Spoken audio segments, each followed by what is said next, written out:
Hello বন্ধুরা, আমি Mahua মৌহাস diary থেকে এসেছি। আজকে আমরা প্যারিসের সিটি ট্যুরে এই ক্রুজিংয়ে আছি। সিন রিভার, খুব ফেমাস রিভার প্যারিসের। এখানে আমরা ক্রুজিং করছি। দেখুন কি সুন্দর এই প্যারিস শহর।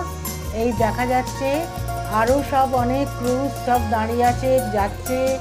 আমরা এই ক্রুজিং করছি, খুব ভালো লাগছে আমাদের। হ্যাঁ, এখান থেকে আইফেল টাওয়ার দেখা যাচ্ছে, এখান থেকে প্যারিসের বড় বড় বিল্ডিং সব কিছু আমরা দেখতে পাচ্ছি। অনেক ব্রিজ, হ্যাঁ, তলা দিয়ে দিয়ে আমরা যাচ্ছি।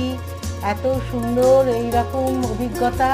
এই দেখুন আইফেল টাওয়ার, এত সুন্দর, খুব ভালো লাগছে। সেই জন্যে আপনাদের সাথে শেয়ার করলাম। আপনারা একটু লাইক কমেন্ট করুন, একটুখানি সাবস্ক্রাইব করুন আমার চ্যানেলটা। Thank you.